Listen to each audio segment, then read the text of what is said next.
Hi అండి. అందరికీ నమస్కారం. Welcome to my YouTube channel Souji Krish. అందరూ ఎలా ఉన్నారండి? మీరందరూ బాగుండాలని మనస్ఫూర్తిగా వేడుకుంటున్నానండి.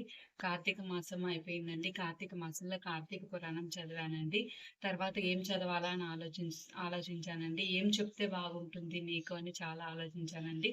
మన వ్యూవర్స్ చెప్పారండి, శ్రీ సాయి సచ్చరిత్రం చదవమని చెప్పారండి. అందుకోసమని మీకోసమని సాయి సచ్చరిత్రం చదవాలని నేను అనుకున్నానండి. రోజుకు ఒక అధ్యాయం చదువుతానండి. తప్పకుండా చూడండి.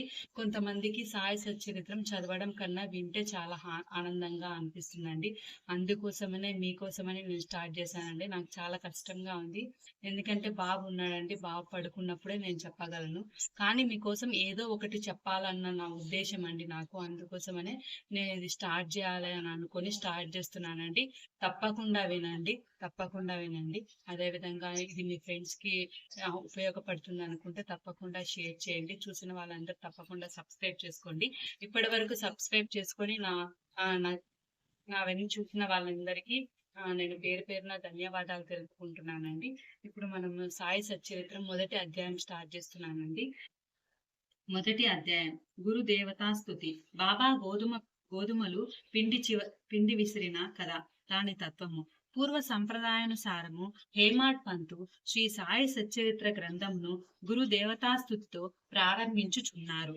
ప్రప్రథమున విఘ్నేశ్వరుని స్మరించుచు ఆటంకములను తొలగించి ఈ గ్రంథము జయప్రదముగా సాగునట్లు వేడుకొనుచు శ్రీ సాయినాథుడే సాక్షాత్తు శ్రీ గణేశుడని చెప్పుచున్నారు. పిమ్మట శ్రీ సరస్వతీదేవిని స్మరించి ఆమె తనని గ్రంథరచనకు పురుకొల్పినందులకు నమస్కరించుచు శ్రీ సాయియే సరస్వతీ స్వరూపులై తమ కథను తామే గానము చేయుచున్నారనియు చెప్పుచున్నారు. తదుపరి సృష్టి స్థితి లయకారకులకు బ్రహ్మ విష్ణు మహేశ్వరులను ప్రార్థించి శ్రీ సాయియే త్రిపురాత్మక స్వరూపలనియు సమర్థ సద్గురులనియు వారు మనలను సంసారమున నదిని దాటించగలరనియు చెప్పుచున్నారు.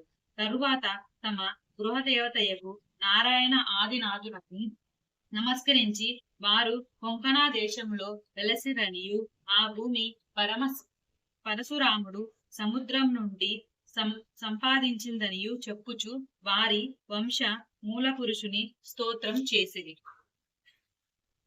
అటు పిమ్మట వారి గోత్ర ఋషియగు భరద్వాజముని స్మరించెను.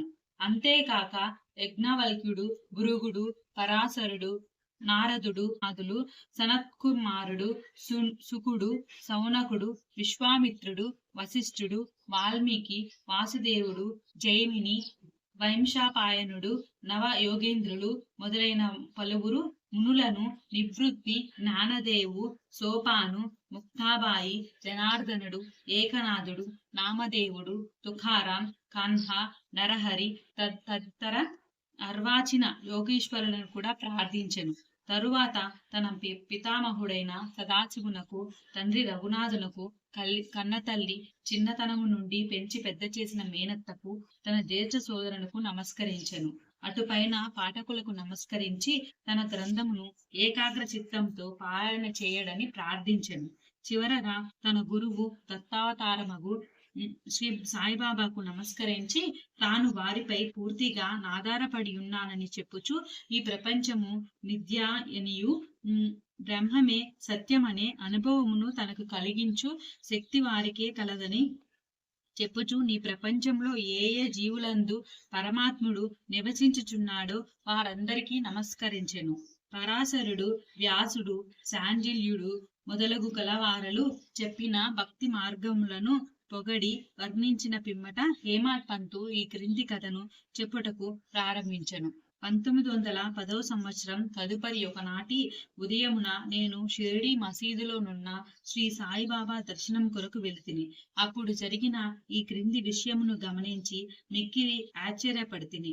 బాబా ఒక ప్రక్షాళమును గావించుకొని గోధుమల విసురటకు సంసిద్ధుడగుచుండెను. వారు నేలపై గోనెపరిచి దానిపై తిరగలియుంచిరి. చేటలో కొన్ని గోధుమలు పోసుకొని కఫని చేతులపైకి మడిచి పిడికెడు చొప్పున గోధుమలు వేయిచు విసరసాగిరి. అది చూచి నాలో నేను, ఈ గోధుమ పిండిని బాబా ఏమి చేయును? ఆయనకెందుకు గోధుమలు విసురుచుండెను? వారు భిక్షాటనముచే జీవించేవారు. వారికి గోధుమ పిండితో నేమి నిమిత్తము, వారికి పిండి నిల్వ చేయవలసిన అగత్యం లేదే అని చింతించితిని. అచ్చటకు వచ్చిన మరికొంతమంది కూడా నిట్లే ఆశ్చర్యమగ్నులైరి. కాని మాలోనెవరికీ కూడా బాబాని ప్రశ్నించుటకు ధైర్యము చాలకుండెను. ఈ సంగతి వెంటనే గ్రామంలో వ్యాపించెను. ఆ బాల గోపాలము ఈ వింత చర్యను చూచుటకై బాబా వద్ద గుమిగూడిరి. నలుగురు స్త్రీలు ఎటులనో సాహసించి మసీదు మెట్లెక్కి బాబాను పక్కకి జరిపి వారే విసుట ప్రారంభించెను. వారు తిరుగలి పిడిని చేత పట్టుకుని బాబా లీలలను పాడుచు విసురుట సాగించిరి. వీళ్ళని చూచి బాబాకు కోపం వచ్చెను. కాని వారి ప్రేమకు భక్తికి మిగులు సంతోషించి చిరునవ్వు నవ్విరి. విసురునప్పుడు స్త్రీలు తమలో తాము ఇట్లనుకొనిరి, బాబాకు ఇల్లు పిల్లలు లేరు, ఆస్తిపాస్తులు లేవు, వారిపై ఆధారపడిన వారు లేరు, ఆయన పోషించవలసిన వారెవరునూ లేరు. వారు భిక్షాటనముచే జీవించువారు కనుక వారికి రొట్టె చేసుకొనుటకు గోధుమ పిండితో నిమిత్తం లేదు. అట్టి పరిస్థితులలో బాబాకు గోధుమ పిండితో నేమి పని? బాబా మిగుల దయార్థ హృదయుడొకట చేత మనకి ఈ పిండిని పంచిపెట్టును కాబోలు. ఈ విధముగా మనమున వేర్వేరు విధముల చింతించుచు పాడుచు విసుట ముగించి పిండిని 4 భాగములు చేసి ఒక్కొక్కరు ఒక్కొక్క భాగమును తీసుకొనిచుండిరి. అంతవరకు శాంతముగా గమనించుచున్న బాబా లేచి కోపంతో వారిని తిట్టుచు నిట్లనెను, ఓ వనితలారా, మీకు పిచ్చి పట్టినదా ఏమి? ఎవరబ్బ సొమ్మనుకొని లూటి చేయుచున్నారు? మీ వద్ద నుండి గోధుమలు వాడుకొని ఉంటినా నేను? ఏ కారణం చేత పిండిని గోంపోవుటకు యత్నించుచున్నారు? సరే, ఇట్లు చేయుడు, పిండిని తీసుకుని పోయి గ్రామపు సరిహద్దులపై చల్లుడు.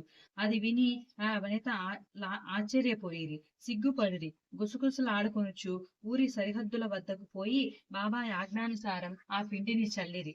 నేనిదంతయు చూసి షిరిడి ప్రజలను బాబా చర్యను గూర్చి ప్రశ్నించితిని. ఊరిలో కలరా జాడ్యము గలదనియు దానిని శాంతింపచేయుట కదా బాబా సదా సమనియు చెప్పిరి. అప్పుడు వారు విసిరినవి గోధుమలు కావనియు వారు కలరా జాడ్యము విసరి ఊరి అవతల పారద్రోలినారనియు చెప్పిరి. అప్పటి నుండి కలరా తగ్గెను. గ్రామంలోని ప్రజలందరూ ఆనందించిరి. ఇదంతయు వినిన నాకు మిక్కిలి సంతోషం కలిగెను. దీని గూఢార్థం తెలుసుకొనిన కుతూహలం కలిగెను. గోధుమ పిండికి కలరా జాడ్యమునకు సంబంధమేమి? ఈ రెండింటికి గల కార్యకరణ సంబంధమేమి? ఒకటి ఇంకొక దానినెట్లు శాంతింపజేయును?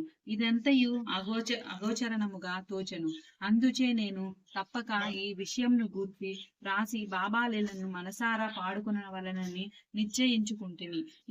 ఈ లీలలను చూచి ఇట్లు భావించుకుని హృదయానంద పూరితడైతిని. ఈ ప్రకారముగా బాబా సచ్చరిత్రమును వ్రాయుటకు ప్రేరేపింపబడితిని.